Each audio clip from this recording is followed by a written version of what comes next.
An excerpt from the diary of Pauline Parker, 1953. There are living amongst us 2 dutiful daughters of a man who possesses 2 beautiful daughters, the most glorious beings in creation.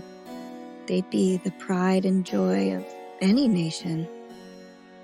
You cannot know nor yet try to guess the sweet soothingness of their caress. The outstanding genius of this pair is understood by few. They are so rare. Compared with these 2, every man is a fool. The world is most honored that they should deign to rule, and above us these goddesses reign on high. I worship the power of these lovely 2, with that adoring love known to so few. 'Tis indeed a miracle one must feel, that 2 such heavenly creatures are real. Both sets of eyes, though different far, hold many mysteries strange. Impassively they watch the race of man decay and change. Hatred burning bright in the brown eyes with enemies for fuel. Icy scorn glitters in the gray eyes, contemptuous and cruel. Why are men such fools that they will not realize the wisdom that is hidden behind those strange eyes? And these wonderful people are you and I.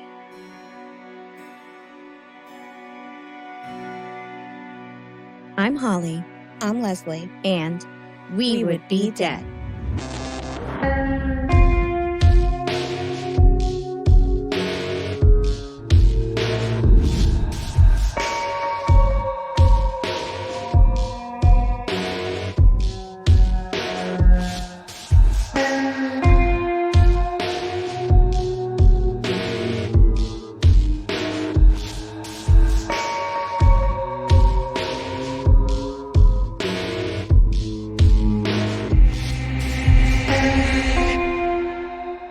Hey, Leslie. Hey, Holly. Hey, Fiends.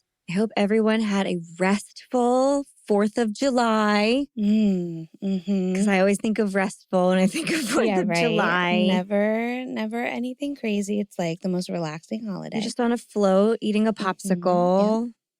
But we here at the Jersey Shore celebrated the day Will Smith freed us from our alien overlords with a dangerous storm blowing people down while they simultaneously watched lightning and fireworks. It was wild. It was one of the craziest things I have ever seen in my life. Yeah. I want to know who the Viking was out on the barge in the bay while lightning is all around him going, we should do this anyway. We got to get it. Let's go. Yeah. I mean, I was for sure just like, if they're going to do this, they better do it now.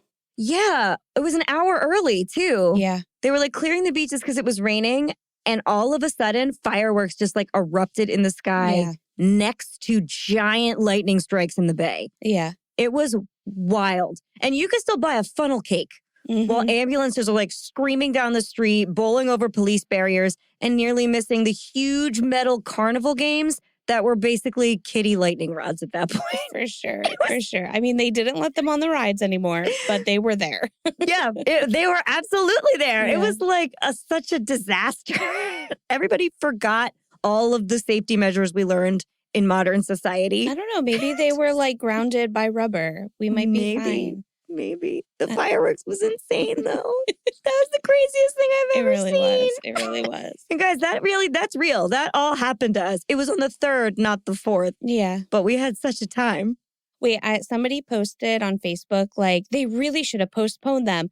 And I feel like a whole bunch of parents were just like, you know what, though? I didn't want to have to do the 3rd again. Yeah. Like, because we did it on the 3rd, our fireworks. Yep. Yeah. And they were like, it was a whole day already. If we had to like take our children somewhere again and for they're this, not wrong. Yeah. I totally get that. So happy that they just threw off those fireworks. They were like, wild. We're done. We're good. We did celebrated. it. Bye. That's it. You know, on the Facebook page, this was my favorite part. There was a comment from like several people that were like, You're bad at notifying people. We showed up on time and there were no fireworks. They were done. That's bullshit. On time? It was torrential downpouring. That's what I said. Time. When on time happened, the storm was so insane that you couldn't stand on the beachfront. Yeah. They showed up in that and went, where's the fireworks? I'm furious. I hope they were trolling. I really want to believe that, but like they probably weren't. If anything, it would be like a lot of like pet parents who were just like, I didn't give my dog his like CBD oil in time. He shat everywhere. Yeah. It was awful. Either way, it was a real wild ride. Yeah. So as you can imagine, after that harrowing experience, we're both like a little windburned. For sure. A little irritated and soggy. All in all, not really looking 100%. And you know me, I'm always looking for that new product to give me a little youthful radiance, but nothing seems to be totally erasing that. I'm tired from life, but also an apocalyptic fireworks disaster. Right. That's the look. It is. Yeah. I think that's always my look. Yeah. Yeah. You nailed it. You know, it's not awful, but it's chaotic, to be sure. Yeah. So instead of products, I think I'll turn back to the one thing I can always count on. A calming soak in some unfiltered validation. A hill worth dying on. I needed the soul this week. Yeah. Really did. Real country. I was pissed. God bless America. God bless America. You were feeling real patriotic. I was. Oh, God. I am. I am patriotic. And best of all, Leslie, our friends can give us that ingredient totally free of charge. Oh, wait, what? How? You were so confused How? this week. But how? And what? You must be asking yourself. All the questions. I know. Well, everything. It's validation. You're the one that answered that. Oh, okay. And how? Well, I'll tell you. Okay. Simply head on over to Spotify or Apple Podcasts and leave us a 5-star rating and or a friendly review. It really is the only way to move this podcast forward. Ratings and reviews equal attention, attention equals support, and support equals more and better content for you. I like that. Isn't that nice? Yeah. But if you just cannot wait for more We Would Be Dead in your life, don't worry. You don't have to. You can support us over on Patreon. There, for just a few dollars a month, you will gain access to our entire catalog of 30-minute horror movies, which I really miss doing. I keep saying that. I have a movie. Do you? To do. Yeah. What is it? It's called Fall Break. There's like a little song too that goes with it that they wrote just for the movie. Oh, I'm excited. Yeah. It's great. Okay. I hope that we get to do more of those again soon because they were really fun. So you also will get some special minisodes, our weekly after show, Host Mortem, which is available in both video and audio formats. Maybe you want to see our faces. Maybe you don't. Both are okay. You'll also get a special gift in the mail from us, giveaways, merch deals, an on-air toast dedicated just to you, and more. In all honesty, we are here thanks to our patrons, so come on over and be a part of the We Would Be Dead family. Yeah, we're lots of fun. We are fun, and our fireworks are nuts. Mm-hmm. And if all of that is a little too much for you, you can simply follow us on social media. We are at Would Be Dead Pod anywhere and everywhere you get your content. You can like our posts, share our posts, like and share our posts. That's a good one. I like that one. You can leave us a comment. We love to talk to you. Post about your favorite episode. Let us know when you're listening. Tell a friend. Tell a neighbor. Tell that one kid you always did dangerous shit with when you were little, and now they're on Instagram acting like they didn't try to burn down a bunch of stuff in the woods when they were kids one time. Oh, wow. What's their name? Oh, God, I have a list. I know, same. I'm like, could be a lot of people. I know. I'm going to go with Rich. I was going to say Randy. Right, okay. They're twins, and they're really bad. Yeah. They burnt Really down the bad. whole woods. Yeah, we don't talk to them anymore. But now they're like totally fine Yeah. pillars of society. But when they were Rich and Randy. kids, Jesus Christ. Well, then your friends and Rich and Randy can become fiends and we can all hang out together. And that'll be fun, right? Yeah. So fun. This week, guys, we are talking about the 1954 Parker Hulme murder case, better known as the inspiration for Peter Jackson's film Heavenly Creatures. Ooh. Stars a very young Kate Winslet. And this is one of my pet cases because I discovered it when I was a lot younger and just like couldn't get enough information about it. Mm-hmm. I also saw this movie while I was involved in a very intense and toxic friendship. Okay. A lot of the themes hit home pretty well. And I know it's delayed, but this is actually part, like the very last bit of our Pride Month coverage. Okay. And you'll see why this week and then more explained next week. Because surprise, it's a two-parter! Oh, man. Yeah, when I really love a case, a lot of times it gets really long. Anyway, I put it in the Pride Month category because the girls were presumed lesbians in the courtroom by not just the prosecution, but also the defense. Wow. And that fact played a major role in how the girls were perceived by the public and how the case was tried. But we have little way of knowing whether they were lesbians in real life or not, because neither of them were allowed to speak on the stand. Both went on to ardently deny that, and so we probably should just take their word for it and have that be that. But there is so much more to explore than ambiguous sexuality in this case. Because in my opinion, that's the least interesting part of the whole thing. So I just wanted to give you guys a little preface. Anyway, I'm sure you've also noticed by now that we've been like a little every other week as of late. Writing and producing We Would Be Dead is incredibly time consuming. Yes. You guys don't see the behind the scenes part, and you don't need to. It's crazy, but it can be tough to juggle when your team is super small. We don't have research assistants or social media teams or producers or publicists. It's just us. We're just a throuple. Yeah, that's all. So bear with our slightly hectic schedule, you guys. We love you. We're not going anywhere. We've just been doing a lot of life. And we're also going to work on some new and different stuff to throw in the mix. Maybe some interviews, maybe some guests. I have a couple of those in the queue. Maybe some submissions from you. Leslie was talking about a little outreach to the audience. Maybe that could be fun. I don't know. It's all on the table. There's nothing but possibilities. Is any of it going to happen? We don't know, but we're exploring it right now, so it's fun. So, lastly, thanks to anyone who donated to the Trevor Project for our Pride Month fundraiser. Do we have a final tally? Yes, it was a 405. 405. Yes. You guys, Really holy good. cow, you did that. Yes. You did that. The Trevor Project gets a check for $405 because you cared and you donated. And I'm so proud of our audience. You guys really showed up and we cannot thank you enough. Absolutely. So that is all in my way of prep and announcements for this week. Leslie, do you have anything to add before we begin? Well, Holly, I do. Yay! As of this week, I am officially in my 3rd trimester of my pregnancy. Yay! Oh my God, guys, we didn't talk about that for a long time. Guys, I'm pregnant. I just found out. It's so wild. I just found out. Do not lie to them like that. That's terrible. I went to the doctors and I was like, I'm having like really weird stomach monster issues. feelings. Yeah. It's just getting so big. What happened? Yeah. I was trying to go on a diet protocol and they were like, whoa. You got something growing in there. And I was just like, shit. Is it a watermelon? I did eat some seeds. Yeah, right.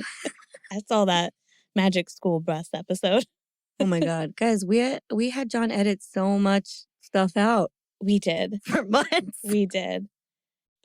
Just a lot of heartburn. Also, I think we talked about midwives at one point and you were like, my team. And we were like, no. My midwife. And I'm like, wait. We can't. Although that's my OBGYN is a midwife. So there you go. So I could talk about her. You sure could. Anytime you feel the need to now. Yeah. So guys, that's a big fun one. Send Leslie all the congratulations in the world. I'm registered at babylist.com and Amazon. I am going to put up links if you want to send Leslie something special. No, stop. People love you. They might want to. You never know. But yeah, I could not wait to share with you guys, but it was also fun keeping a little secret. You did have like a little baby secret. Just a little baby. It's just me and the babes. And postmortem is from like the neckline up. So no one ever saw. And I always had big tits, so it just didn't matter. Yeah, it's the same. So if you guys don't watch postmortem, you wouldn't know that. No, but if you do, now you know. You get to see tits. You get to see big tits. Not like all of them. They're not like I don't just put them out. Yeah, no, we don't do that. No. Although maybe we'd get more patrons if we did. I don't know. John is editing this. He's like, I'm editing all of that out. He is not. He's like, I hate all of this. Nonsense. All right. Well, that was a really fun announcement. And it's with John, our editor. That's the baby daddy. In case you guys didn't know. So it's somebody else? Good. No, yeah. It's a relief. Thanks. I love that you had to say that. That's the best part. FYI, it's with the guy Leslie married, and we talked all about that. Yeah. It's just in case there might be new listeners. God willing, there are some out there in the world. But anyway, that's a fun one. Send your congratulations to Leslie. Nah. I think we should have like a little Zoom party. Ooh, that would be fun. A little themed baby shower. Yeah, we should do a photo shoot with like an alien baby or something. Oh, yeah. I That'd would be love fun. to work that out. We'll think about it. Okay. All right, guys. On with the show.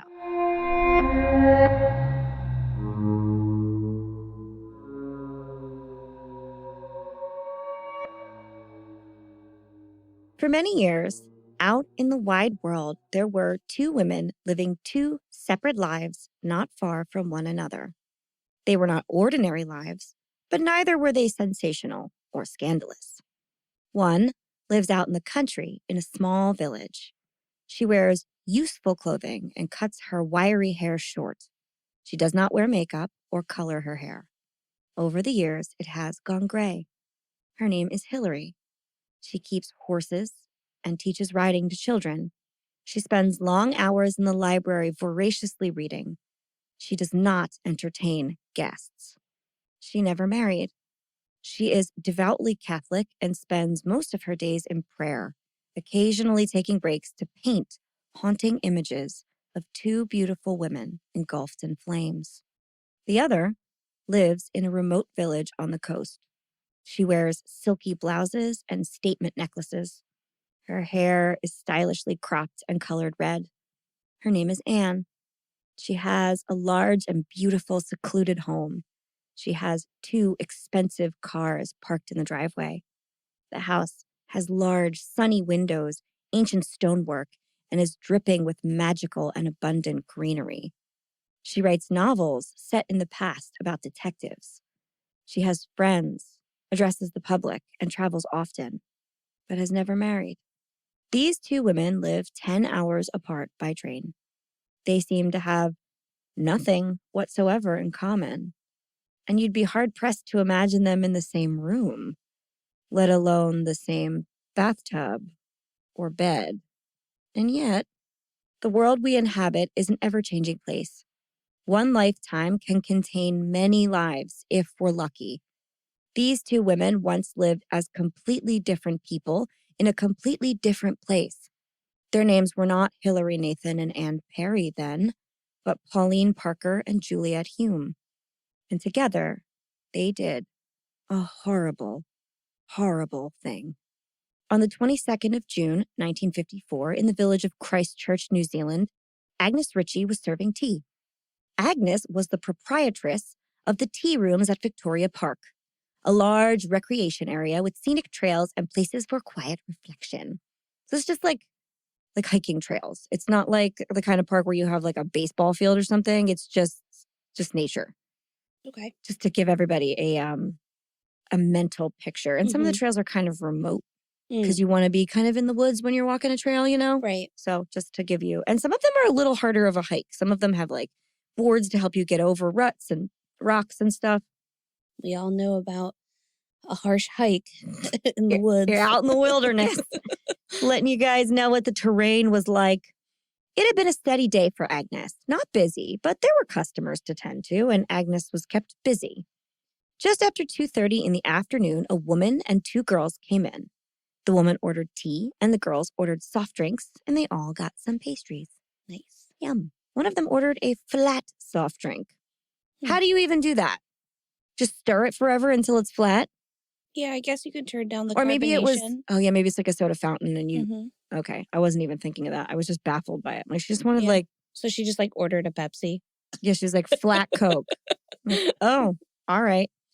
The trio was quiet and polite enough. And after they had paid their check, Agnes did not even notice them leaving. They paid. She was like, okay, guys. And then when she came back in, they were gone.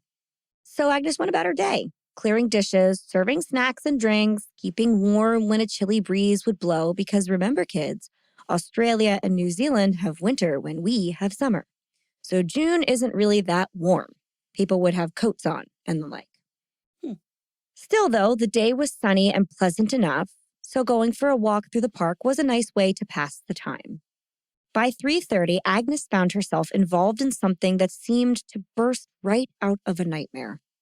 The girls she had served tea to earlier were barreling back towards her, and they were covered in blood. According to her official report, quote, this is Agnes's police report, Mrs. Ritchie was serving ice cream to someone when the girls rushed to the bottom of the steps. The girls were very agitated, breathless, and gasping, both speaking together at the same time, and it was difficult to make out what they were saying. Now, it is important to distinguish they were not screaming. In a lot of places, people say they came screaming out of the woods. They didn't. They were just breathing heavily and talking a lot. Okay. Quote, as near as I can remember, the first thing said was, please can someone help us? Mummy has been hurt. The girl Parker said, it is Mummy. She's been terribly hurt. I think she's dead. Ooh. The girl Hulme said, it's her mother. She's hurt. She's covered with blood. Can somebody help? I think something was said at that stage that the woman had slipped, but I'm not certain. The girl Hulme was almost hysterical. The girl Parker was quieter and very white. They both had blood on their clothes, but particularly on their hands. The girl Parker had blood splashed on her face. She sent for her husband. This is Agnes. Agnes sent for her husband, and she tried to find out where this event had happened, but both the girls were very upset. The girls said it happened in the bushes down the track, and they vaguely pointed. And Mrs. Ritchie walked over to try and see if anything was kind of like standing out to her. Mm-hmm. So they kind of pointed vaguely like, over there. And as I mentioned earlier, this is like woodsy. Over there isn't like clear to see. And clearly this woman couldn't like leave these girls or the whole business that she's in charge of. So she kind of looked but didn't see anything. Back to her statement. She knew there was a dangerous spot in that direction, though, so she wasn't totally doubting them. Seeing nothing, she went back and questioned the girls. They said, quote, don't make us go down there again. She said, never mind, you don't need to go back. Mrs. Ritchie's husband, Kenneth Ritchie, arrived. He told his wife to send for an ambulance, then went down the track. The blood on the girls and their clothes worried her a great deal. Yeah, it would. Sure. It also sounds so scary to like even go where the woman was. You're just like, what's in there? We have no idea. Exactly. Yeah. Plus, these girls are just covered in blood. Are they injured? Was there a fight? Is somebody else there? Do we know for sure that she fell? Why are they covered in blood? That's terrifying. Ugh. The girls, so this is back to her statement. The girls wanted to wash the blood off straight away. Oh, come on, man. Never a good idea. No. Mrs. Ritchie got hot water for them and both of them washed. Both wanted to go home, but particularly Juliette Hulme. And they also mention in a part that I took out because it's really long and rambly that they had blood on their coats and they took off their coats. So I mentioned before that it's chilly because those are later enter into evidence because they couldn't wash their coat at a tea room. Both asked to telephone their fathers. Agnes first phoned H. Reaper, but the line was engaged, and that is Pauline's father. She then phoned Dr. Hulme and then made a cup of tea for the girls and sat with them as they drank their tea. Quote, I asked them how it happened, and the girl Hulme said, oh, don't talk about it. The girl Parker said that they had been down the track and were returning when somehow her mother had slipped on a plank. She said her mother hit her head on a brick, and her head kept bumping and banging as she fell.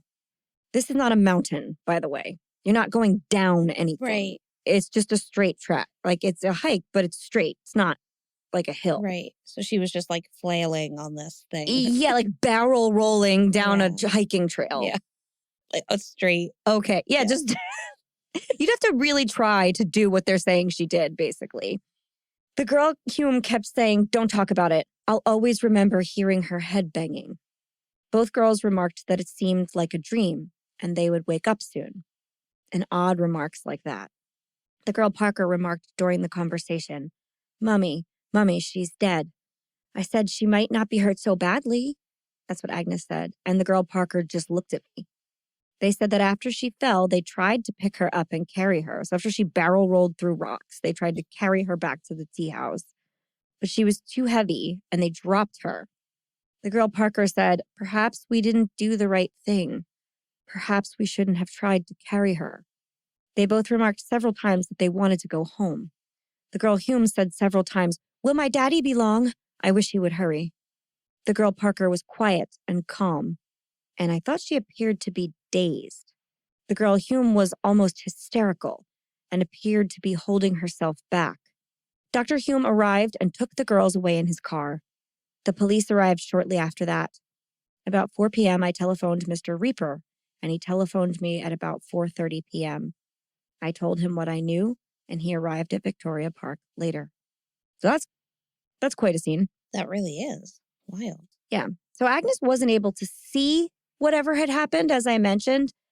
And as far as she knew, there's not far from where she is, there is a woman who might be gravely injured because these are girls and you can't always tell. Not that they're girls, they're kids is what I meant.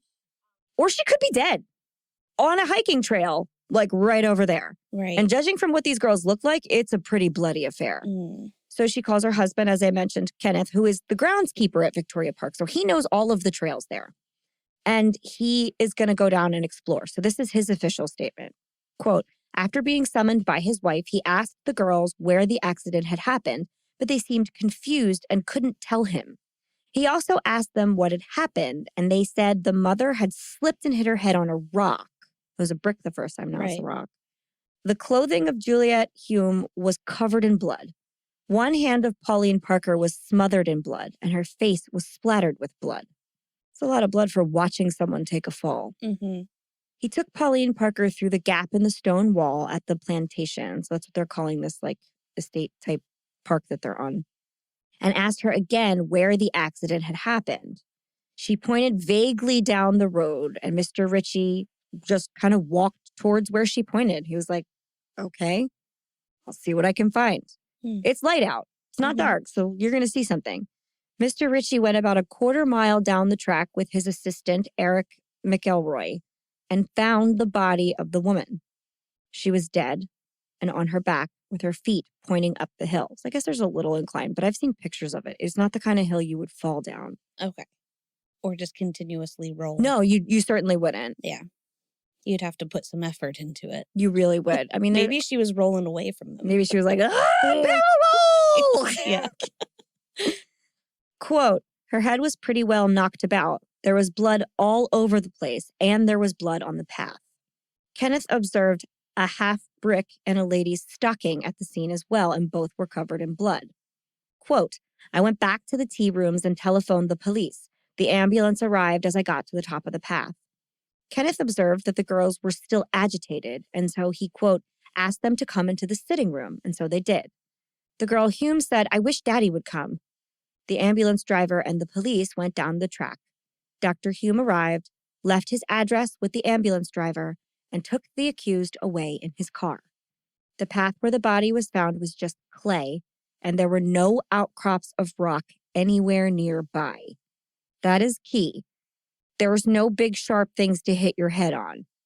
At weekends, the paths were used a lot by the public, but during the week, not so much. On a weekday, the spot where the body was found was secluded.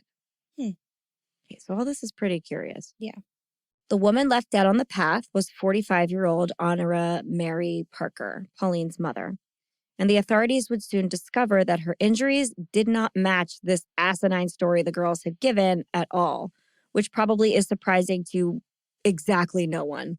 Just them. Yeah. We're like, what do you mean it doesn't match? She fell on so many rocks. I know there's no rocks, but there were so many rocks. It's weird, isn't it? According to Adam Abrams, a Parker Hulme's scholar of sorts. So this guy has a fascination with this case, which I totally understand. And he has painstakingly transcribed all of the court, the hearing documents and recordings, everything from every court transcript he has put online. So this guy has read every inch of information about this case. Okay. So according to him, quote, "Donald Walker was the first physician called to the scene, arriving shortly before 4 p.m.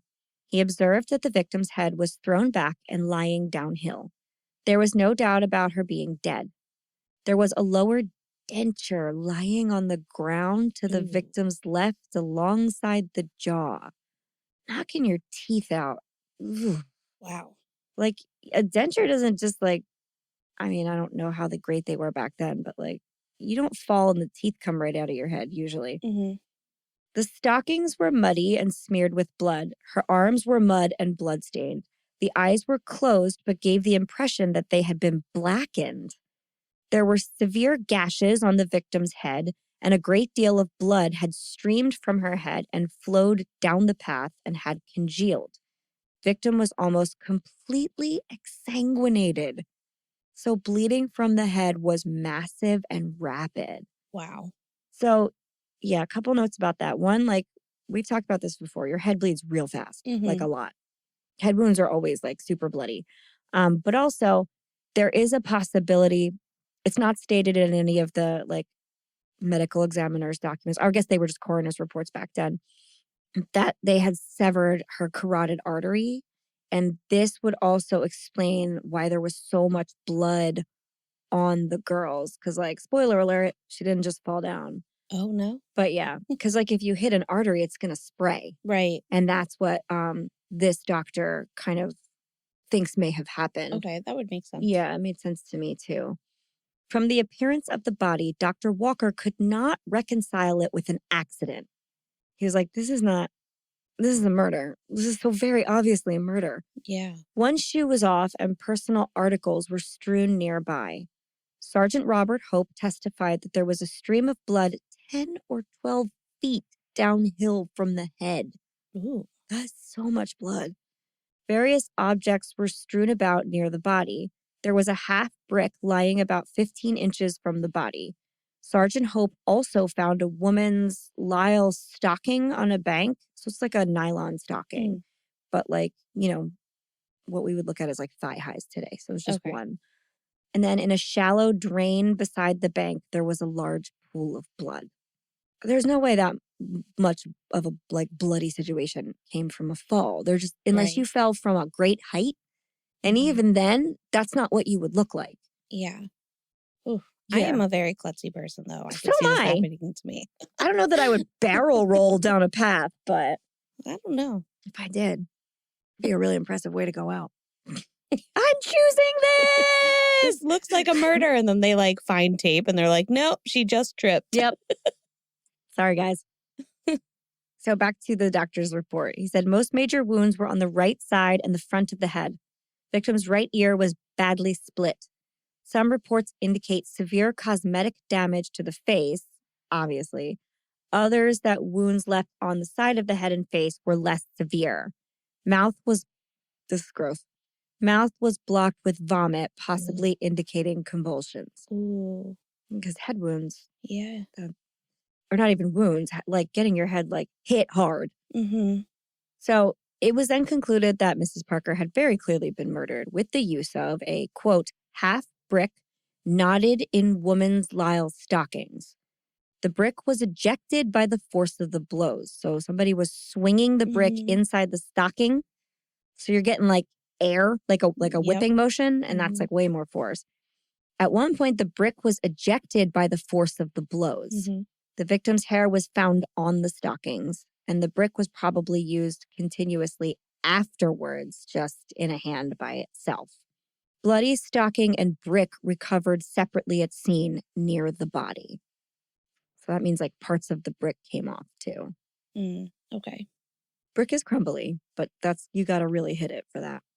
A postmortem examination was carried out at Christchurch Hospital following the discovery, and this is what they found. Mrs. Parker's cause of death was shock associated with multiple injuries to the head and fractures to the skull. The lacerated wounds to her head were inflicted with a blunt force instrument wielded with considerable force. The skull fractures were crushing fractures, and this is very interesting because it indicates that the victim's head was immobilized on the ground when these blows occurred. So any blows that fractured her skull, she was on the ground and she was being hit on the side of her head that's not touching the ground. Ooh. Exactly. So it's crushing it against the ground. Medical examiners also found bruises on her neck which indicate the woman had been forcibly held by the throat. So this sounds like some of these injuries were done as she was held to the ground and her head was bashed in with a brick once it came out of the stocking. Right. Oh, gosh. That part is left out of everything. That's the first time I've read about this case for years, since like the early 90s when the Peter Jackson movie came out. And that is the first time I've read about that part. Yeah, it's really weird that that's kept out. It's like just the thing in the stocking and then it was done. No, it's not. It kept going. Yeah, you would think they would include that part. That's brutal. And also it shows so much more intention. Yeah. So clearly this was not a fall or an accident. It was a violent and intentional crime. And the media immediately got a hold of it and ate it up, obviously. These were not average girls with an average friendship. Slowly, the details of their enmeshed lives began to spill forth from family members and classmates. And the things they said were all very strange. As the police spoke to their families, a story began to emerge. And it was unlike anything they had ever heard. And then the police found Pauline's diary. But before we get there, which I'm going to tell you right now is next week, the diary gets its whole thing because it's a lot. Let's go back to the beginning. Like all good fairy tale princesses, Pauline and Juliet came from very different worlds.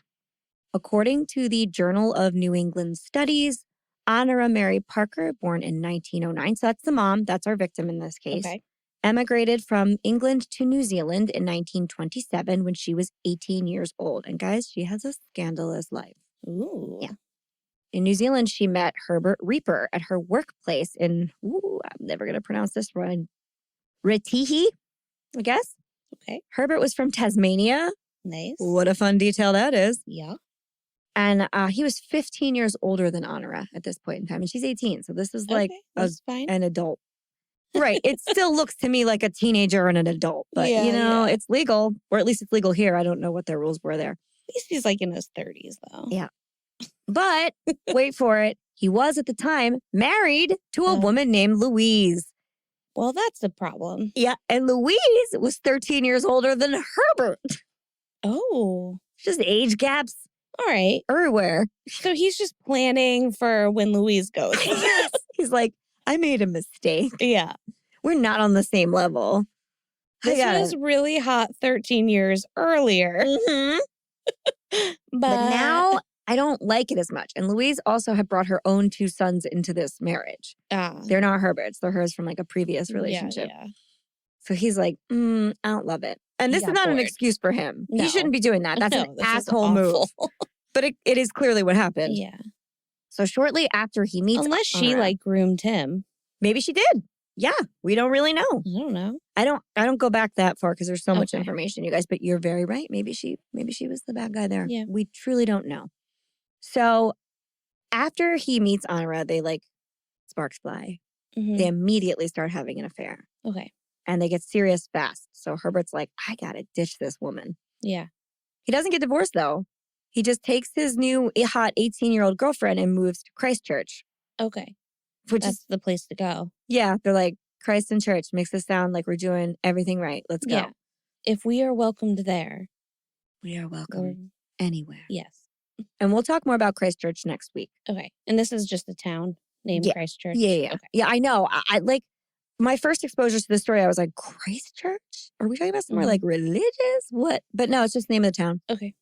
It's an intense name for your town. Yeah.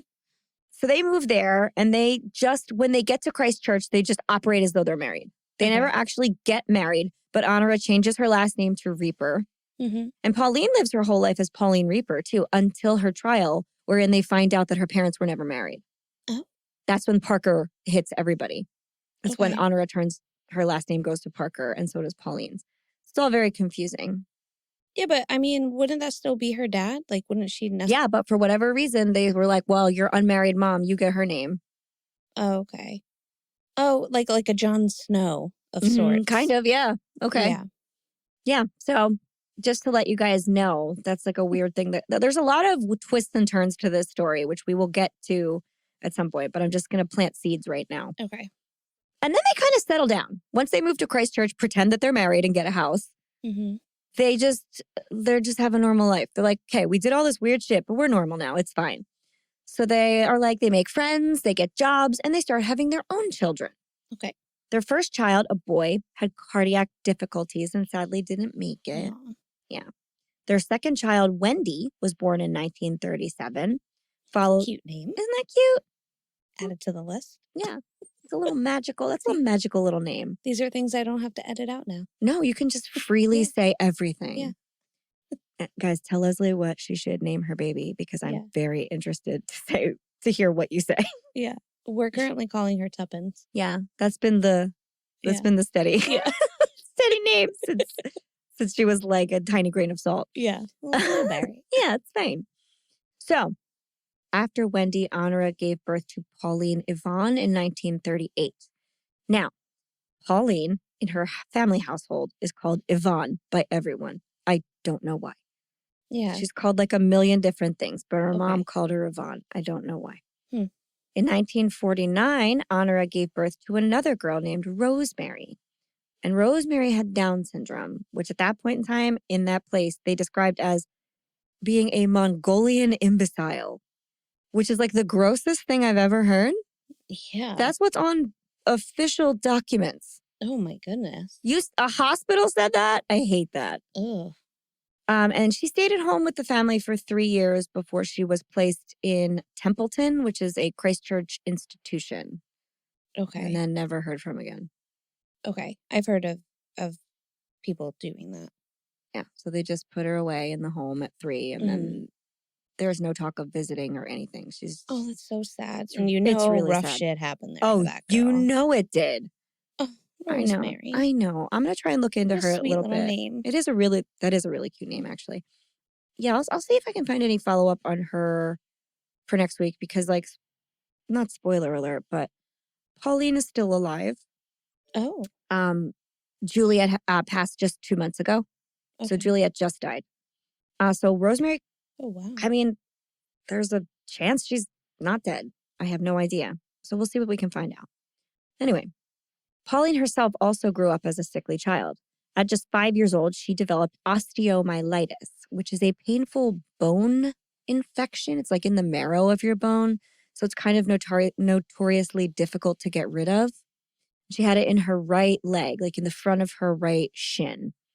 Now, today, this kind of thing can be treated with like a strict course of strong antibiotics. So you get IV antibiotics for like a month or so, and now that can pretty much knock it out of you. But remember, this was 1943. And though there certainly were antibiotics back then, they were not nearly as sophisticated as the stuff we have right now. And so at the time, the standard treatment for osteomyelitis in the long bone of a child was a course of surgeries to remove infected tissue and bone to clear out the infection. So they would just keep going in and cleaning out. Okay. And that resulted in bone loss in the Yeah. front of her leg for her, obviously. Mm-hmm. And this is super painful. It's not easy to go through. No, that doesn't sound great. And she's a little kid. So this is like very, very traumatic. And it would have been a time where she was in a hospital, not with her family, for 9 months. Ooh, Yeah, for Okay. a 5-year-old, that's intense. that's so sad. Yeah. So 2 years later, after the first 9-month hospitalization, at the age of 7, Pauline was forced to undergo another painful operation to again clean out the infection from her leg. Pauline's illness left her with a permanent, though not crippling, handicap. This is the quotation. I think what that means is she could walk fine, but she wasn't going to be an athlete, Okay. but she could get around. So she wasn't technically handicapped to the point where she couldn't do things. Mm. Pauline had chronic recurring pain in her leg, though, obviously, throughout her childhood and youth. And it should be noted that to deal with this, she did take pain-killing medication frequently, which was probably something that would change your personality a little bit. Mm-hmm. It was probably opiate-based. So I can imagine she was probably out of it sometimes. When Pauline was 8 years old, her family moved to a bigger house at 31 Gloucester Street which was a boarding house. So they bought this bigger house that was a business also. And her mother managed the boarding house and they lived in a small apartment in the front and they would have a bunch of boarders. Okay. Which would mean they would also like make food for them and stuff. By this time, her father was the manager of Dennis Brothers Fish Shop. And though they weren't wealthy, the Parkers were getting on fine. They had 2 incomes. They had a place to live. Everybody was taken care of. By all accounts, they're fine, right? Pauline was even able to be sent to the prestigious and very buttoned-up Christchurch School for Girls. Nice. Which when I first read the title, I was like, that's just the school for girls. But it was the fancy one. Ooh. They had to wear gloves and hats all the time and stuff. Okay, I like it. Yeah, they were like very buttoned up and proper. And like when I watched a documentary about this case that I didn't know existed until yesterday, they interviewed other girls that went to this school and they were talking about how if you went there, you would have a career. Right. That was the school where you could get a job afterwards. You wanted a spot in this school. So it was like kind of a big deal. While she was there, Pauline insisted on being called Paul. Nice. Okay. You know, she had shorter hair than most of the girls. She was like, call me Paul. We're like, all right, Paul. Her classmates remember her as dark and broody, which there's one picture that I'll put in our photo suite that's everywhere. And it's like a class of girls all standing on risers for their class picture, you know, outside, smiling. One girl looking down at the ground, scowl on her face. That's Pauline. Wait, I'm looking at it It's now. wild. Yes. Look at her, just like, meh. Everybody else. I would have been her friend. Been like, why are you so broody, Paul? And you would have had a bad time. Her classmates also say, like several of them say, they always thought she was sad. Yeah, they were like, she just looks sad all the time. We just always thought she was sad. But she was also a voracious reader, quiet and sometimes abrasive. She didn't have a lot of friends, which with that list of qualities at that age is not a super big surprise. So this school, you get into it like middle school age. I would say those kids look like they're about 10 or 11 in that picture. If this was the description of like a guy, I'd be everyone would be in love. I'm like, so my type. You're so sensitive. And you were sick as a kid? Tell me more. He's the only one that looks sad. I love him. Dark and broody. Oh my God. He's like a vampire or something. I know. I was just thinking Edward Cullen. Yeah, very Edward Cullen. He's like a lady Edward Cullen. Yeah. But without all the like sexy sparkles. Right. So anyway, the other part of this that bears noting is that she couldn't participate in physical activities, so she had to sit out of gym. And that is how she met Juliet. Okay. So Juliette Hulme had quite a different upbringing, but there are elements that were the same. Juliet was raised very wealthy. Mm-hmm. She was born in London on October 28th, 1938, to Hilda and Henry Hulme. Hilda's also a fun name. Her father, Henry Rainsford Hulme, was a famed British nuclear scientist. He was like a nuclear physicist who worked on bombs and stuff, and it was wild. So he was like a big deal. Mm-hmm. And her mother, Hilda, was a marriage counselor and a prominent socialite. Oh. Yeah, she's referred to as like very glamorous and the lady of the house. She was like the rich lady that loved being a rich lady. I love that for her. Yeah. Love that journey for you. Why not? As a baby, Juliet lived in London during a terrifying series of dramatic airstrikes. So like when London was like air bombed all over the place during World War II, she was there for that. And it was subsequently the cause of a diagnosis for something they called bomb shock in her, which is PTSD. Okay. They just don't call it shell shock because she wasn't a soldier. Mm-hmm. But she was like a toddler who lived through just constant bombing. So that's going to mess up your nervous system a little bit. You're not going to react to things very well. If that's your formative, like homeostasis. Juliet was also a sickly child who was frequently sent away for long periods of time, quote, for the good of her health. Oh no, you've got to go to the Bahamas for a few months for the good of your health. It was one of those things. Okay. Yeah. We'll take you to the beach and get some fresh air. Yes, you must go to a warmer climate, but we're not coming, darling. Mummy has a social engagement. I have marriages to fix. And also husbands to steal. Goodbye. More on that later. So yeah, Juliet had several bouts with severe pneumonia, bronchitis, and tuberculosis. So back then when you had a respiratory illness, it was thought that warm weather was better for all of them. So she was sent to live in the Bahamas and South Africa for big stretches of time. because it was thought that warmer weather would, save her life or something. Right. By the time she was 11, Juliet had spent a total of 4 years of her life away from her mother and father. So if you tally it up, it added to 4 years. Yeah. That's so long. Yeah. Because when she was sent away, they didn't go with her. Mm-hmm. They just sent her off. I get the idea that these people, the Hulmes, were very involved in themselves. Okay. And they, their children were fine when they were there, but they didn't feel the need to be as involved as you or I would. As a result of this, Juliet had a severe fear of abandonment, obviously, and tended to act in a way that would attract attention. So if you have that kind of weird attachment disorder, that's what you're going to do. She was a commanding presence who got whatever she wanted when she wanted, especially at home. Little sick baby gets everything she wants. But her parents did worry about her behavior. They say later, she was sort of difficult at home. Did have a tantrum on occasion, wanted to have her way. In October of 1948, Professor Hulme was appointed as rector of Canterbury University College in New Zealand. Fancy. Very fancy. Yes. And the Hulmes, by this time, also have a young son named Jonathan. Poor Jonathan. Nobody talks about him ever at all. He was there, too. We don't know what he was doing. I mean, maybe it's for the best. It probably is. He's probably the only one that got out of this kind of okay. Yeah. He was just like, I'm fine. Living my life. And I went to boarding school or something. So yeah, we're not going to talk about that. But they, so when they moved to New Zealand, they're all moved to a place called Ilam Homestead. Now, this place is owned by Canterbury College. And so if you're the head of the college, you get to live there. Sweet perk. Because it's a giant, beautiful mansion owned by the university out on this large plot of land. To give you an idea of what it is like, it's still there. You can look it up. It's spelled ILAM Homestead. And it's a wedding venue now. Yeah, go ahead. Look it up. It's real pretty. And it's used in the movie Heavenly Creatures. So every venue you see in Heavenly Creatures is real. That's where they were. Oh, it is pretty. Isn't it beautiful? Yeah. Yeah.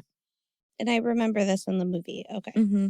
Yeah, that'll ring bells. They used Victoria Park where the murder happened, right on the spot. They used all of the exact stuff. And the way that the girls look in that movie, too, is 100% accurate, down to, placement of haircuts and stuff. They were stickler for that.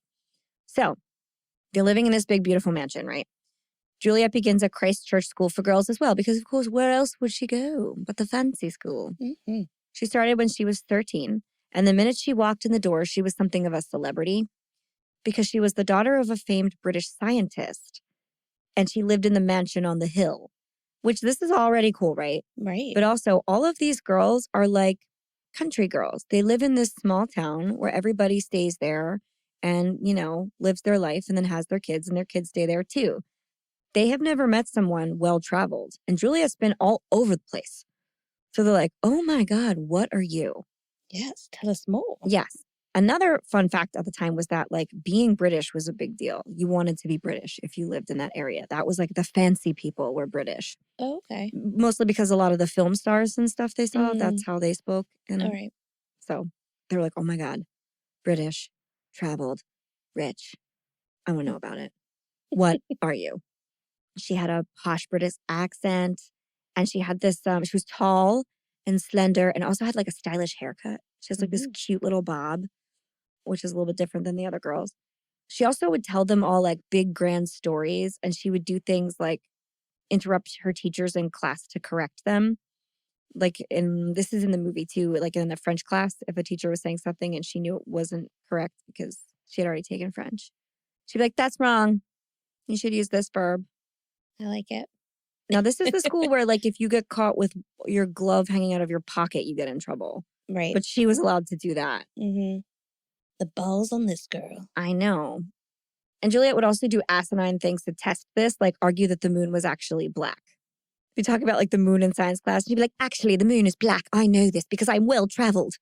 And her teachers would be like, oh, you're rich. You're probably right. I don't want to argue with you.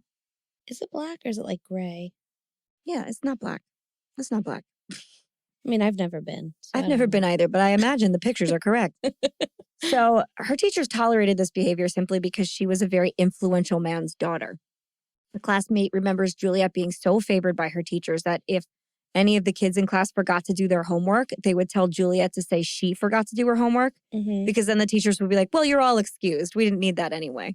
Oh, there you go. I know. So they were Love like, that. we did kind of work the system when it came to her. Okay. Yeah.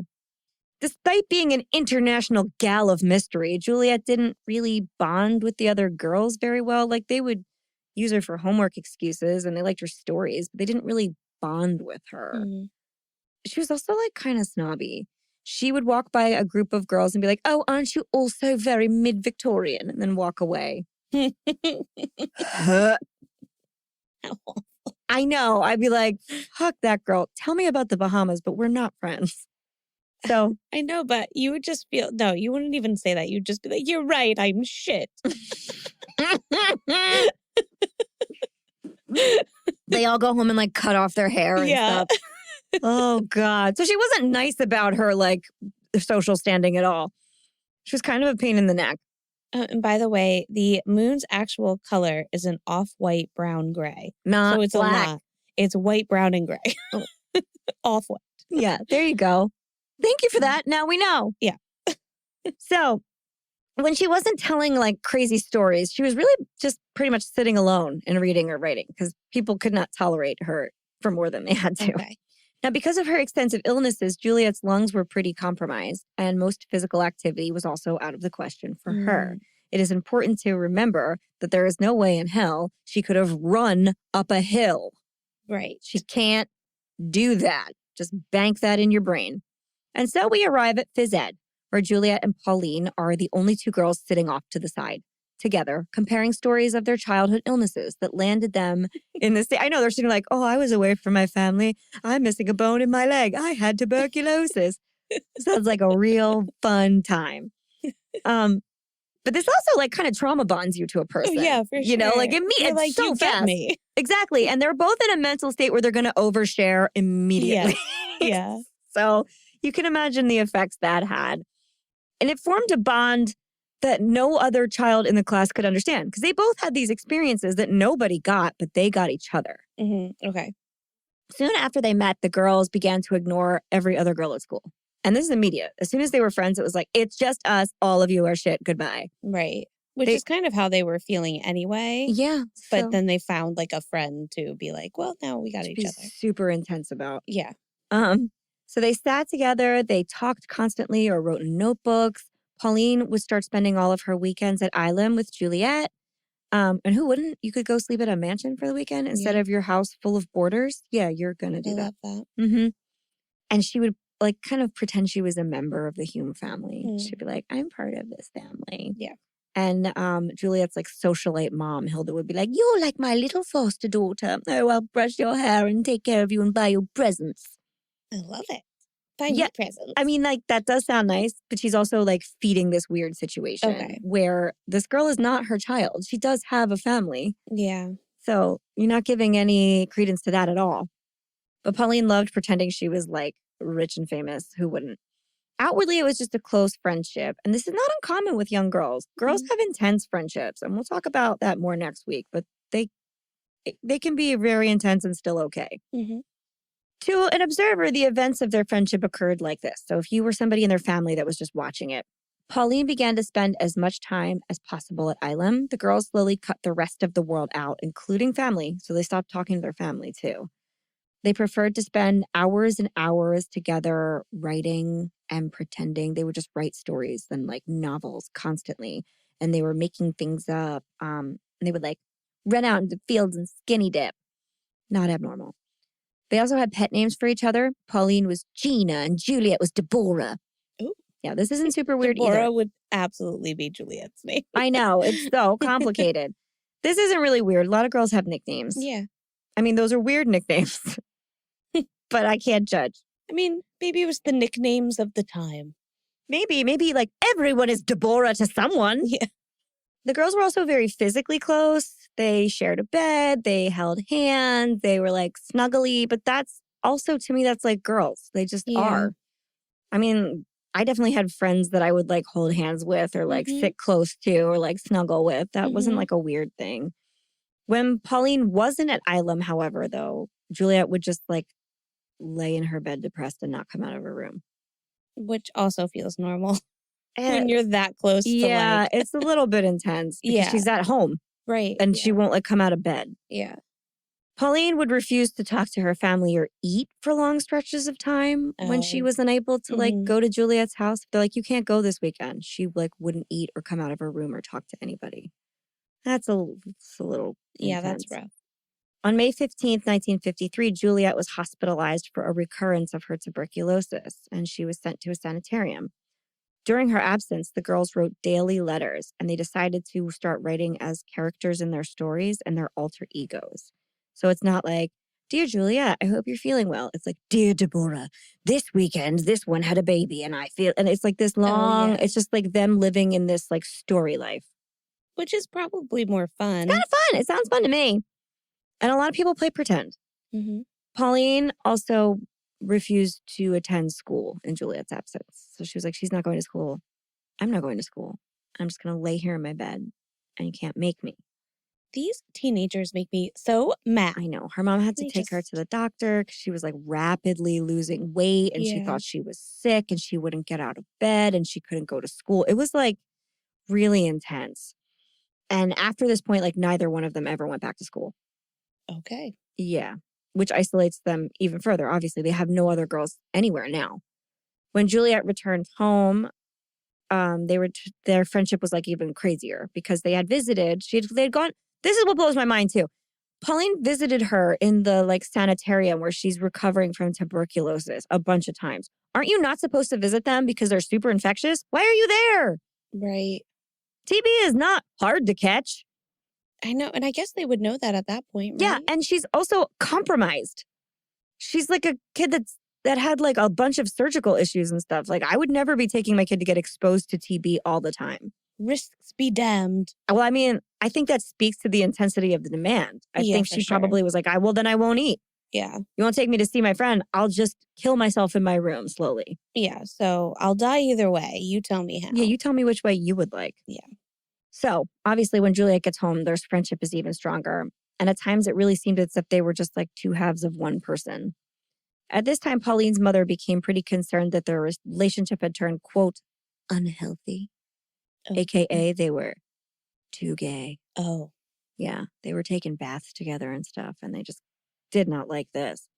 So Honora Parker called Mr. Hulme, Juliet's father, and said, you got to come to my house and talk about our girls being way too fucking gay. And he was like, I don't know what you mean. I'll be over in a little while. We're British. We're so British. It's fine. We're all gay. He's going through a spell right now. I'm very busy. What's so bad about being cheerful? Would you like me to send her to South Africa? I hear they're fine there. That's how I imagine this going. So he goes to the Parker household and has this sit down with Pauline's mother.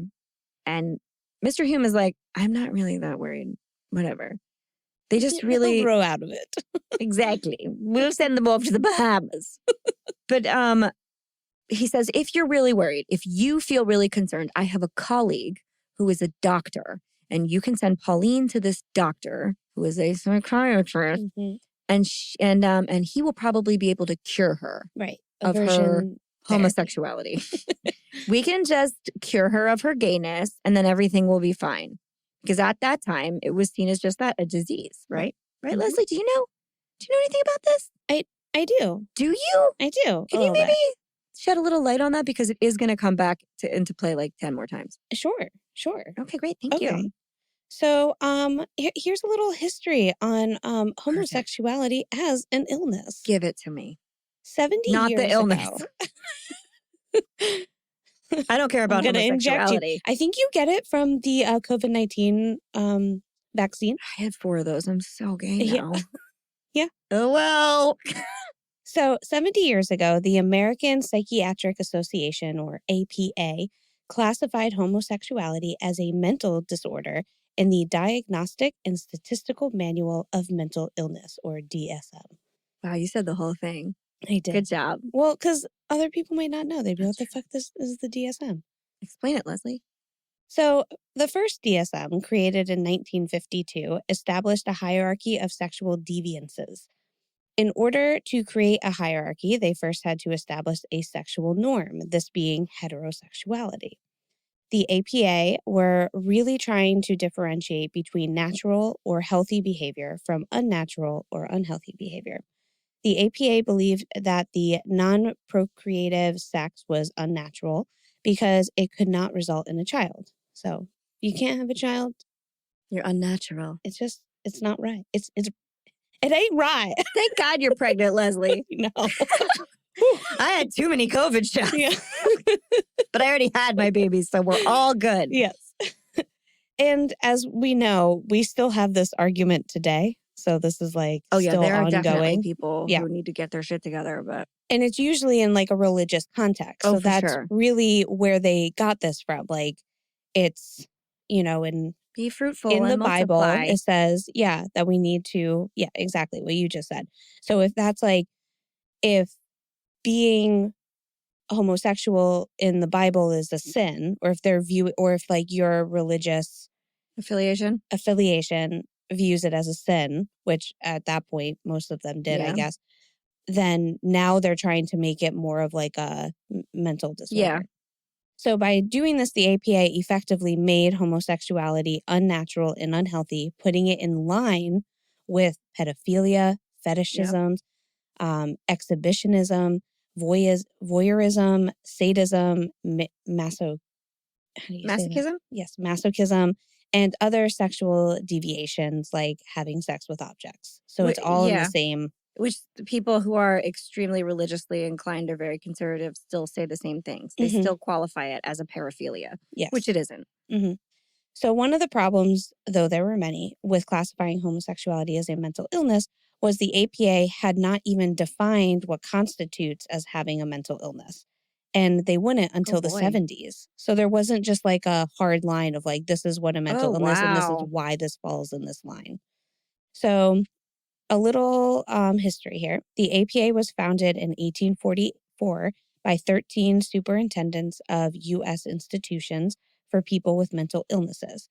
The organization ballooned in membership after the end of World War II, likely due to the GI Bill allowing thousands of young, mostly white men to attend college.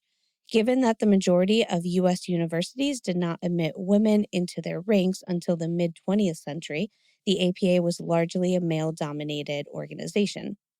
In the 1950s and 60s, many therapists were providing aversion therapy to homosexual men.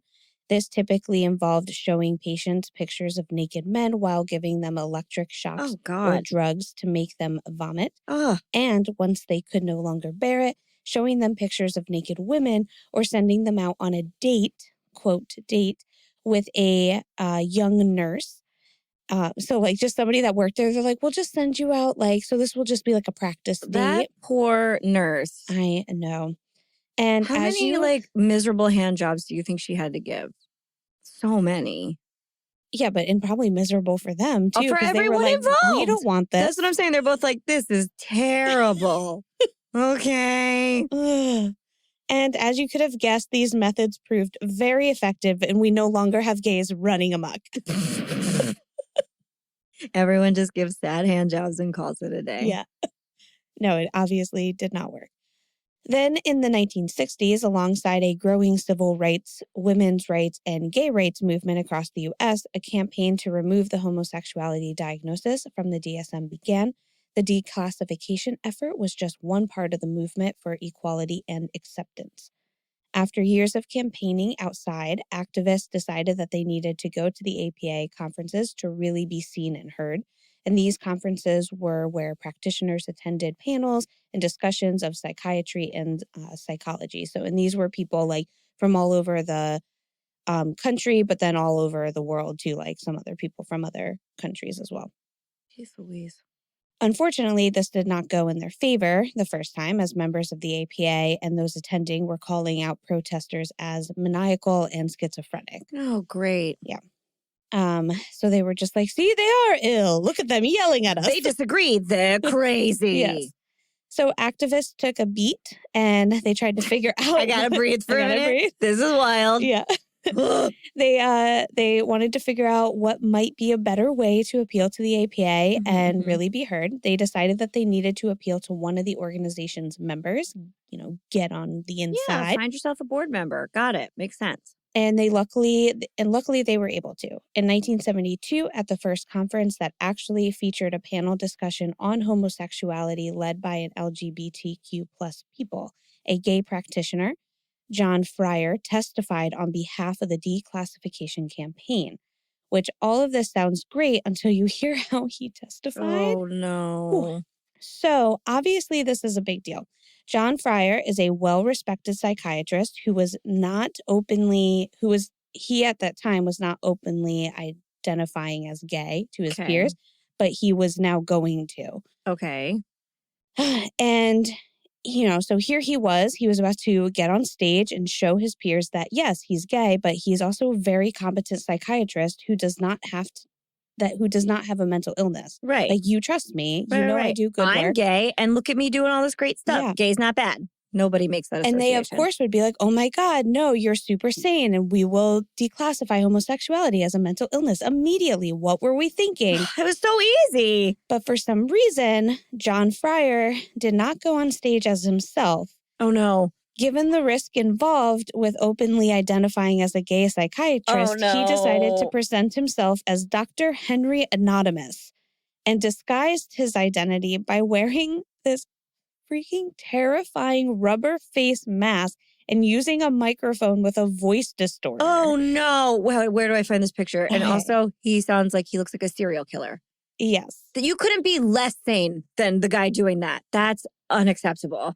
Yeah. We'll try to Google Dr. Henry Anonymous. John Fryer. Dr. Henry Anonymous. This is terrible. And then put in his real name, John Fryer. Oh, no, it comes up real fast. Okay. Don't worry. Yeah. Do you see the picture yet? Oh, no. It's awful, isn't it? Oh, no. You guys, he looks like Leatherface. Yes, that's exactly. It's a humanoid mask. Yeah. He would have been better off if he wore like a fucking clown suit than that. That's insane. It's awful. Unfortunately, it's awful. It just sounds so scary. So, yeah, so this picture of him on stage is very disturbing to me. And I'm sure the voice distortion only made it way creepier. And the point of this panel was to prove that being gay doesn't make you mentally ill. And I don't know that that's what they proved. I just feel like it was all a wrong move. And I do understand why he wanted to like hide his identity. I totally get it. For like this initially being like the first conversation they were going to have. This testimony did not convince the APA to declassify. They all took a vote and they were like, we think there might be some weird shit. Yeah. So, however, the initial attempt to testify on the APA conference panels continued. So even though this was like a weird first start, it was still like a big deal. And it allowed them to continue to have like regular panels and allowed them to be able to come in and continue to talk about this. Yeah, these articles are all like pretty positive about this guy. So people like him. It was a positive thing, but it did it real weird. It was just real weird. And I think it like kind of turned some people off. He would have been better off with a bag on his head. Yes. He looks crazy. I agree. Oh, yeah. God. So, and in 1973, so this was only a year later, activists succeeded in their efforts. The declassification movement made heavy use of the fact that until this time, the members had not really defined what mental illness was, only asserted that they existed and had a distinct etiology. Yeah, you're right. You got it. Though the complexity of the brain prevented scientists to really nail it down.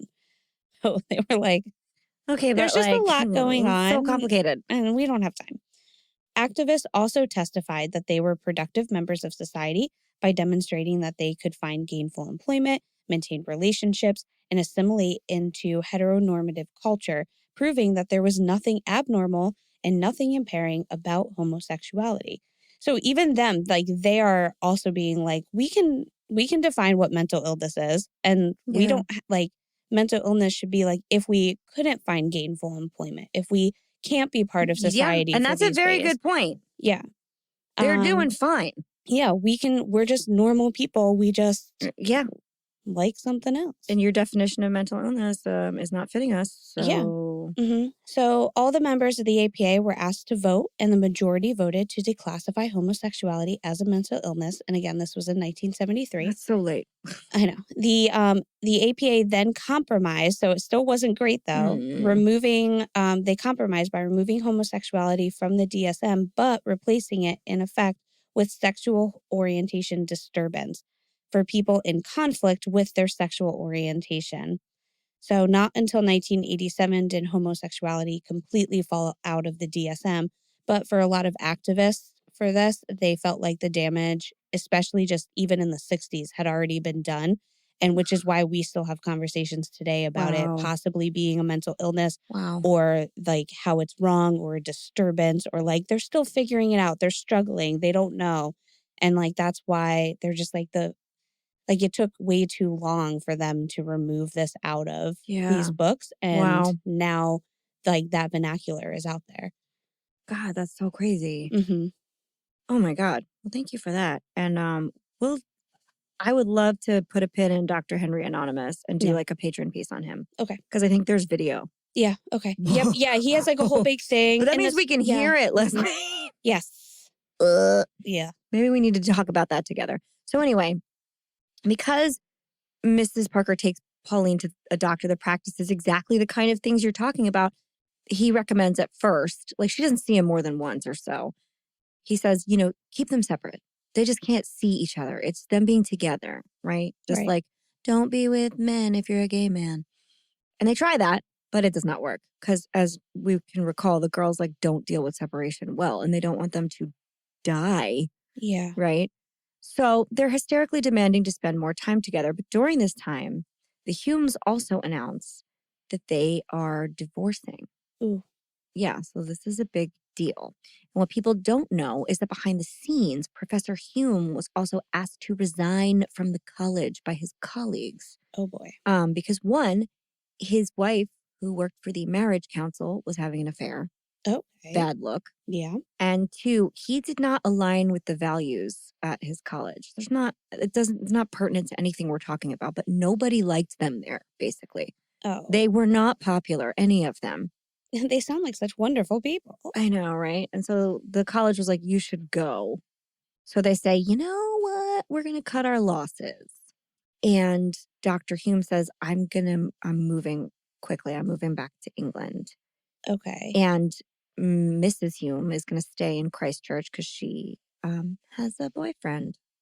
Right. She's got roots there. Yeah. Well, again, we'll explain more of this relationship next week because it fits into the fantasy aspect, which is what we're going to talk about next week. But he also says, Dr. Hulme, it's professor and doctor in some places. I'm sure he has a doctorate. Yeah. It's just not always listed like that. Mm-hmm. Says like, well, I'm going to go back to England. And Juliet, you're coming with me. But I'm dropping you off in South Africa for the good of your health. Oof. He had like, in some sources it says it's his brother. In some sources it says it's a sister. It's a sibling that lived in South Africa. And he was just going to pass this girl off to them. The girls do not like this at all. No, it sounds awful, obviously. But for both of them. So they make this plan together. The girls, they say, okay, well, Pauline's just going to come to South Africa. So Juliet and Pauline will move together and live with this sibling. Except no adult was in on that plan, obviously. Yeah. Well, there was one adult that seemed to be a little more amenable to this idea than others. It is indicated in some portions of Pauline's diary, which we will go over next week, that Dr. Hulme may have indicated that, yes, he would take Pauline to go to South Africa with Juliet, and it would be fine with him if it were fine with Pauline's mother, which it, of course, would never have been. Nobody's mother is just going to let them run away to South Africa. But we will explore that part of the story more when we get into the diary entry next week. So moving forward, the girls are at a standstill at this point, and they see that they can't be together, right? Because Juliet is going to be moving away. And the only thing standing in the way of Pauline coming with her, in their opinion, is Pauline's mother. And so, desperate to get what they want, we find ourselves back at the day in question, because clearly desperate times call for desperate measures, and the girls had done something, well, desperate. So we're back at the scene where we started the story, right? The girls have been taken in and apprehended. This horrible murder has occurred, and it's just starting to trickle into people's, like the girls and their families' minds, that this is not an accident. This was a murder, because the police have found, they've talked to the medical examiner at this point, and they have a little more information than like right in the beginning. Okay. So at this point, Pauline and Juliet's world just start rapidly crashing down because they do not hold up under pressure, obviously. They're both kids. Mm-hmm. And they didn't really plan this super well. I don't know if if we noticed that, but they definitely didn't. So the girls are questioned. And at first they stick to their story. So they're split up at this point and questioned individually. And at first they're like, no, this is what happened. She fell and then barrel rolled down a path. And then we screamed and tried to carry her. And then it all was bad. Sounds rough. Yeah, sounds accurate, right? Mm-hmm. Okay. But then with a little encouragement, the facts began to change. Now, first, Juliet was encouraged by dad number 2, her mom's boyfriend. Okay. For whatever reason, they keep putting her in a room alone with him, and he's the one that has to talk to her. And I wish I could tell you why, but I can't really. Weird. I know, it's very weird. We'll explore this relationship more next week when we get more into like what actually happens in there. Okay. But even then, you're still going to be like, why would he be the one to talk to her? It was very strange. Yeah. But he did several times, and actually it did work. Okay. It did end up working because he stressed the fact that, like, you know, if you tell the truth, you're going to be in less trouble. Like, you have to tell the truth. Right. Well, maybe it was like because he wasn't really a parent. So Yeah. maybe it was more comfortable. Yeah. Maybe they thought it'd be more comfortable. Could be. Yeah. Possible. Like, confess to him. He's not. Yeah. I mean, we're never going to get a good answer to that one, but that it is what it is. So anyway. I'm just the cool guy. I'm just your cool other dad. Yeah. We're in a 3-way, your mom, dad, and I. Yeah. Except for your dad's not involved. I'm just like more like a friend, man. What up? Yes. Tell me your murder. Let's talk. So eventually, Juliet changes her story, and she claims that something did happen. There was, like, obviously, she didn't fall down and barrel roll away. But I know what? But Juliet didn't see what happened because she had run ahead to look for some pink stones. Yeah. So here's her first version of the events. After she finds out that everyone knows it's a murder, she talks to the cops again. And here's what she tells them this time, okay? Mrs. Reaper, Pauline, and I left to go to Victoria Park. We walked to the square. We waited for a bus, which we went to the Hills terminus. I do not know at what time the bus left the square. When we arrived at the Takei, I guess, we left the bus and walked to Victoria Park by way of the rough metal road. When we arrived at the park, we entered the tea rooms and Mrs. Reaper had a cup of tea. Pauline and I had soft drinks and some cakes and scones. Afterwards, we all walked down the track on the side of the hill where the plantation is. It was decided before we left Mrs. Reaper's home that we intended to walk down this track. I don't know who suggested it first. It was not my suggestion. Ooh. Obviously not. Man, and they're all like sugared up at this point. I know, they had flat soda and scones. My God. We went down the track for quite a long way. I found a small pink stone. Oh, God. Mm-hmm. We were all walking together. I picked it up and talked about it. I still have it. Okay. We went down for quite a long way. Pauline and I left Mrs. Reaper on the track for about 3 minutes and went further down. It may have been a shorter time. We went just out of her sight. She did not think she wanted to go on, and we thought we would like to go to the end if she didn't mind. We decided to come back, and we rejoined Mrs. Reaper. We, all 3 of us, walked up the track. I was in front nearly all the way. Now, okay, she was in front running ahead of everyone, the girl who has had so many lung disorders that she can't run. Right. Okay. I dropped behind once, but caught up again and got ahead once more. Mm-hmm. Mm-hmm. I found that we were getting near the place where I had found the pink stone. I told the others that I would go to the place where I had found the stone.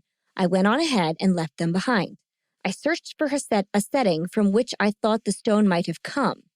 So I'm guessing this pink stone is like a gem. It's not like a pebble. It's like it fell. She said she's looking for a setting. Yeah. So it must have been like something that fell out of a... Like a ring. Yeah, or a brooch or something. Yeah, in the movie, it's a brooch. Okay. But it's like shiny and faceted is what she's saying. And I also am going to take this moment to remind everyone that Mrs. Reaper, Pauline's mother, is 45 and healthy. Mm-hmm. She is not old and infirm and has a hard time walking or anything. Right. She's fine. The girls are just like 80-year-old women health-wise. Yeah, and they're like, we ran ahead and she just couldn't do it. That's a load of shit because neither one of them could do gym class. Right. And this woman is running a boarding house. Yeah. That feels crazy to me. Anyway, I spent some minutes looking for this. So she's looking for whatever the stone fell out of, the ring, the brooch, the bracelet, whatever. While I was looking around in this spot, I heard a voice call out. I cannot say whether it was Pauline's voice or her mother's. I did not return immediately. I called out and told them I would come soon or something to that effect. There's like a murder going on and they just called out like, hey. Yeah, right. All right. Hey, girl. Hey, guess what? Stuff's happening. I had to go back along the track to reach Pauline and her mother. I have no idea of the distance, but I came upon both of them.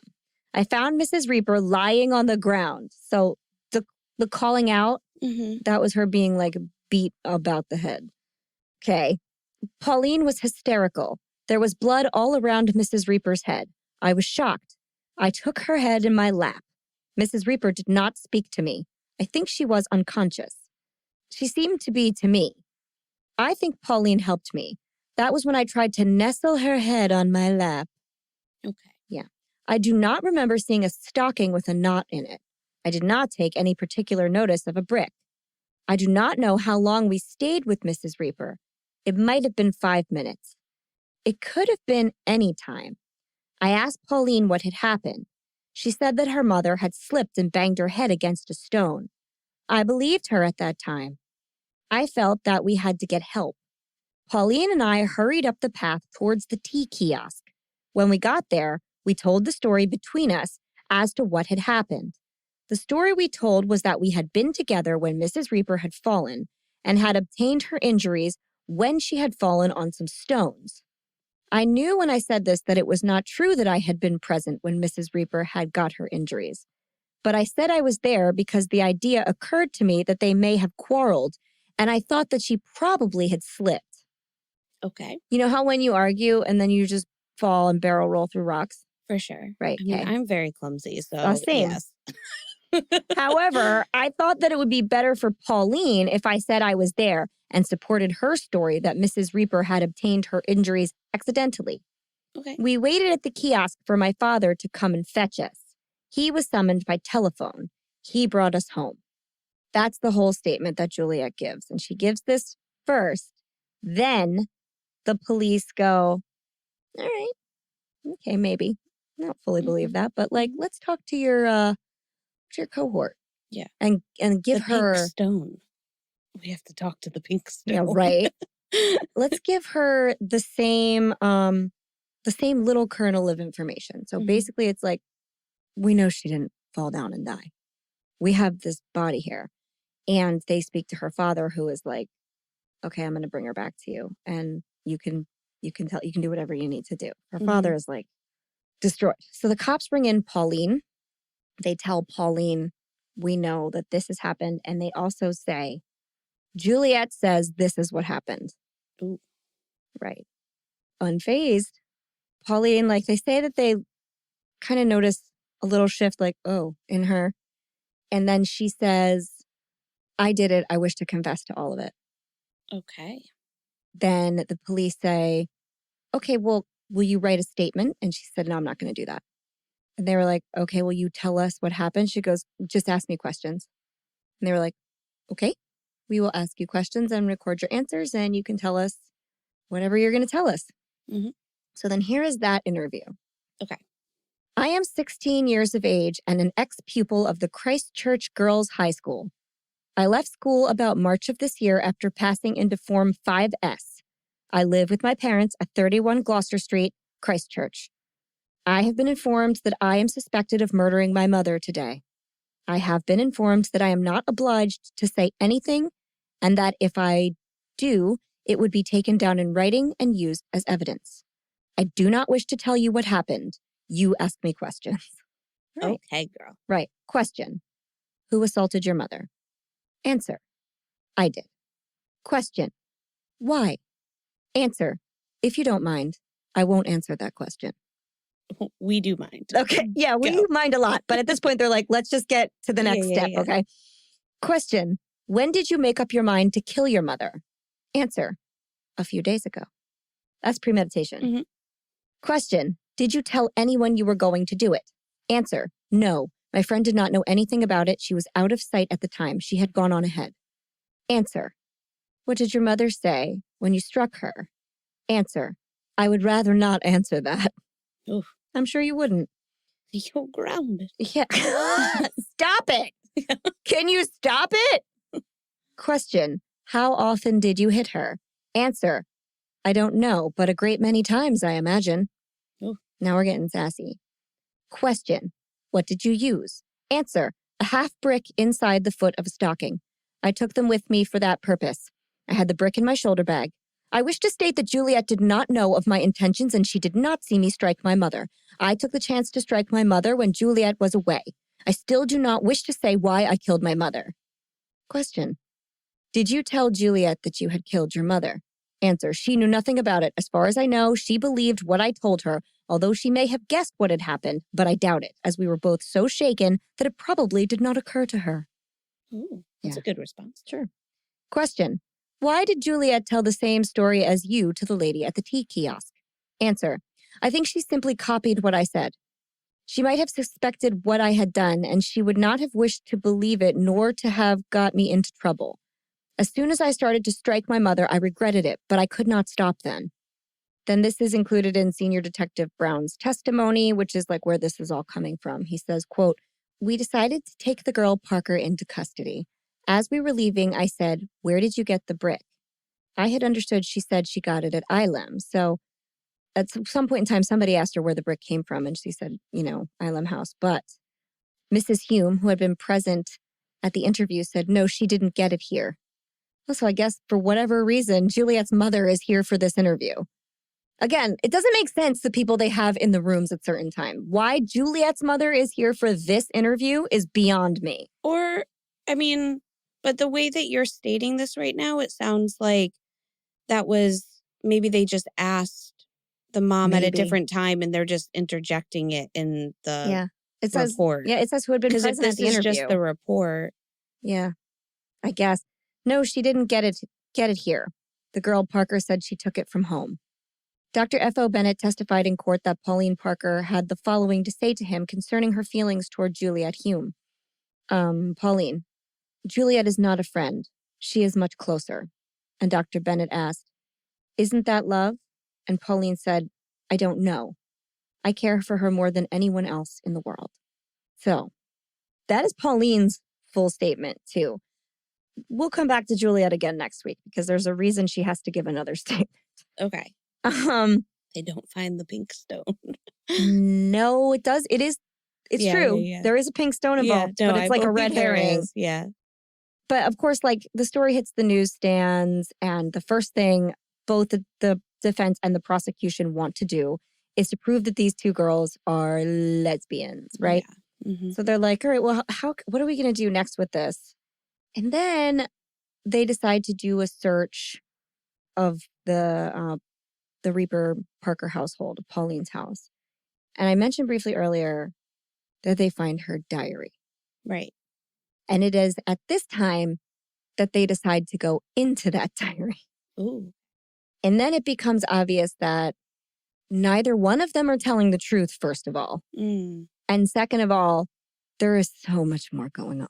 Oh, boy. Right. But that is next week. Oh, man. Yes. So what we're going to do with it, the reason I'm pausing this now is because the whole account and everything leading up to it is also chronicled in Pauline's diary. Now, I know that sounds like it might be like 100 hours long. It's not. I've pared it down to like enough that we can just tell it and get like, I'm not reading the ones that are like, I did house cleaning today. It was boring. We don't need that. So, but what I'll do next week is I will actually read Pauline's diary. I'll read all the entries and you and I can pause to talk about it. And I will pause to fill in the events that happen in between entries so that it's clear for everybody what exactly is going on. But it paints the story very vividly and differently. And then after that, we'll get into the court case. So you can have both sides in your head when you're seeing how the court presents it. And as you guys know, because I stated it in the opening, they are both released after a certain point in time. They do not spend very long in jail. Right. So you'll have to see how that comes to pass next week. Oh, I'm so interested. Yes. Yeah. So come back next week. It's going to get super juicy. Okay. And you know how much I love some like crazy fantasy moments. And this is like written, I mean, they created like a whole intense world. So we're going to have some very dramatic readings next week. Wonderful. Maybe I'll see if I can find one that we can read together. Yeah, that would be great. That'd be down. really fun. Yes. Yeah. All right. So that'll be great. That's next week, you guys. I don't really have a sign off this week because it's come back next time. So, all right. Bye.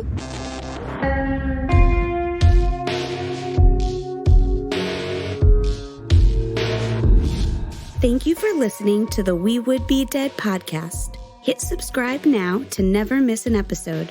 Rate and review our show on iTunes. Follow us on Facebook, Instagram, and Twitter at Would Be Dead Pod. And join our Facebook group to discuss the podcast and more.